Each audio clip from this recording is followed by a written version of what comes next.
I believed I had a fate, a destiny. I believed that I was going to be a poet, traveling the United States, reading my work, participating in salons in people's homes where I would read my poetry. And I really thought I would have a beautiful, genteel life. I really did, as a literarian. And I thought I would be teaching students and reading the writing of other students and just really expanding my exposure to the world through reading the writings of others, of my students. So this was my dream, and I held on to this dream. When my stepfather abandoned our family shortly after they were married, and he did not help us financially, and he did not help us emotionally, and my mother started to draw away and away from us, I knew that as a child that I was never going to have the money to be what I wanted to be in the world, that I was always going to have to struggle, because I read quite a bit. I read things like Psychology Today, which my mother ordered into our home, and other highlights for children, the Weekly Reader. And I read the different things in current events that they put out for children when I was a little girl. So I knew a lot about how the world worked. And because I read things like Psychology Today in the newspapers, I knew a lot about how the world ranked humanity. So I knew that writers were not going to make a lot of money, okay? And I knew from the financial desperation in my home that I was going to have to make a lot of money. So the only way that I thought I could make a lot of money was not going to be related to my skills, my talents, my gifts, my dreams, because writers were not going to make a lot of money. Not even gifted writers. I mean, even as a gifted writer, if you can even get through the throngs of less gifted writers, who will you find that recognizes you're gifted and then put the money behind you to tell everybody else it's true? No one. Because poor girls don't get there, okay? If you're beautiful, you'll get there, but only as a piece of ass. That's the only way you'll get there. And no one talks seriously to someone who's considered a piece of ass. You just don't get the brain when you come as the ass. So I knew I was going to have to pick something very practical for my career. With that in mind, imagine how happy I was when my husband turned into a doctor. After a long struggle, he finally became a doctor, and our family situation improved. I could go to graduate school if I wanted to and become a professor because now I had the money. Oh, I'm not saying I lived in luxury or anything like that. Not at all. My husband's physically handicapped and was never able to compete in the medical profession at the top of the game. So we just really eked by. And his disabilities caused him to spend 2 extra years in medical school. So the student loan debt alone was any mansion we would ever have. It would have been eaten by student loan debt. So I went to graduate school under conditions of lack, severe lack. I was the primary breadwinner in my family when I retired, and my husband was the primary breadwinner, but HMOs had taken over. So the income potential wasn't there anymore. So if you were planning to be a doctor and you put together your marketing machine, you get a good-looking wife who can network for you, you have some money to set up your office, then you go out and practice on your own and you can really make some moves. But the elite fat cats captured that way up for the middle class and put HMOs to put a cap on all of it, and the MBAs got the money for taking money away from the doctors. So that's how medical care went. Now we've got insurance companies manipulating it, and it's out of the hands of the doctors for the most part altogether, unless you're really a maverick, like Jeffrey Sterling and Roland Beverly. They find ways to make greatness within the career.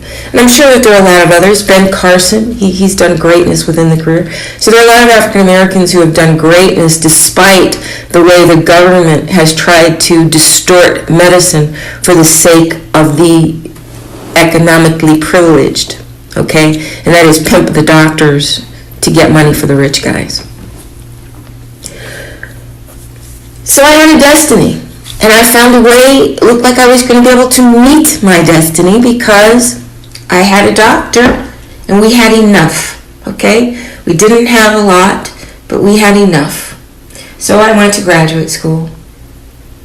Well, while I was there, the Europeans in charge didn't read my work. They didn't read my work. They didn't talk to me about my work. They took every vacation. They were gone. They didn't make their office hours. They really tried to create a failure just by ignoring me to death, okay? They wanted to just ignore me to death. But I persisted. The author of the work that I was writing upon, Leon Forrest, was my professor at Northwestern. He wasn't just the most notable novelist of the era of the 1990s with the biggest book. He wrote a 1,032-page book called Divine Days, which was the biggest book published, and Skip Gates himself called it War and Peace, but did nothing to put Leon Forrest in the place of dominance in the field that he deserved.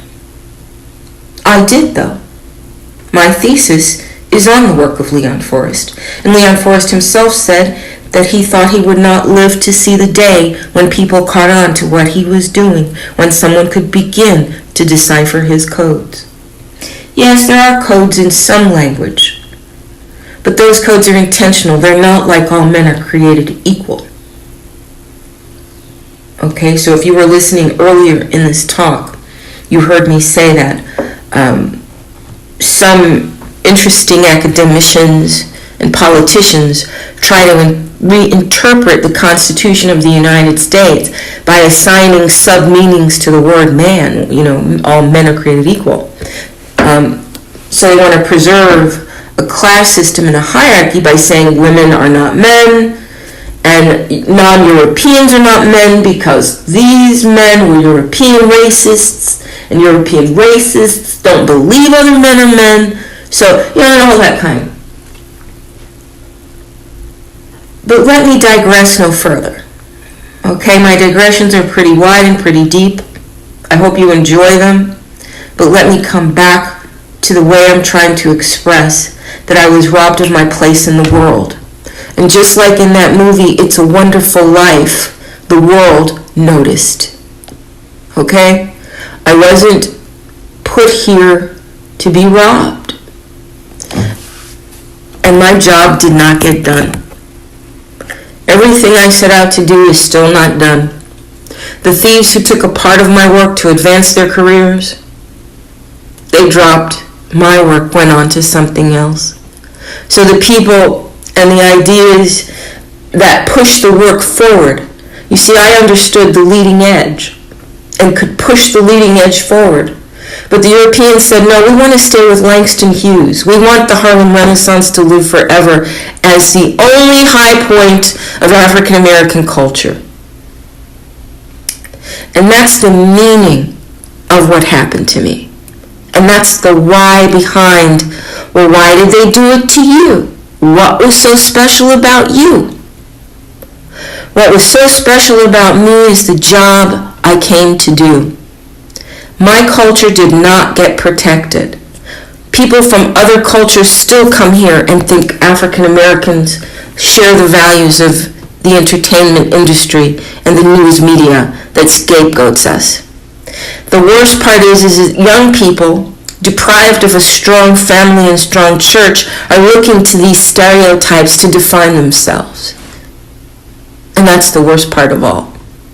So I am missing. And it shows. And I am missing because of a conspiracy to eliminate me so that we could be at this place where we are now. A place of genocide against the black man and woman. But it's turning around now. The very fact that you're hearing my voice right now shows that it's turning around right now.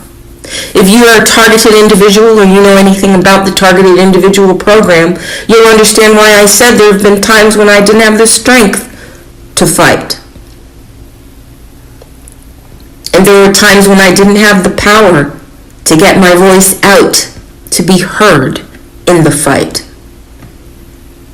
So the very fact that you're listening to me right now is a sign of the greatest victory. Because we've won, or you wouldn't hear me. Who is we?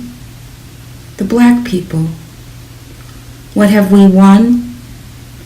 We've won recognition of the oppression and the depths of oppression and the formality of oppression against us and our culture. That's it.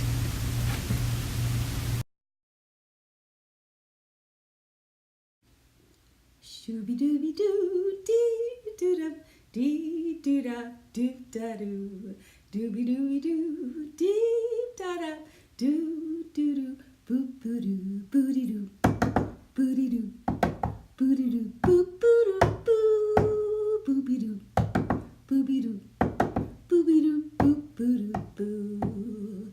Bee-bop-a-doo-ba, bee-bop-a-doo-bop-a-ree-bop-boom. Bee-bop-a-doo-bop, bee-bop-bop-boop-bop-a-doo. Woo-woo! Chugga-chugga-chugga-chugga-chugga-chugga-chugga. Bee-bop-a-doo-doo-doo. Bee-bop-a-doo-doo-doo. Bee-bop-a-doo-doo-doo. La-la-la-la-la-la. La-la-la-la-la-la-la-la-la-la-la-la-la. Well, keep an eye out for Recovered, the path from mental illness to mental wellness while living drug-free. Due out, I think, 2020. And don't forget to visit silverrainculturetrain.com so that you can get access to some of our premium things. I don't know if we'll even have premium things, but subscribe anyway. Also, Google me around and find me with the Black Woman Startup. That's E.R. Spalding's Black Woman Startup, and I'm one of the trainers teaching writing there with the right stuff. So find me there. All right, take care.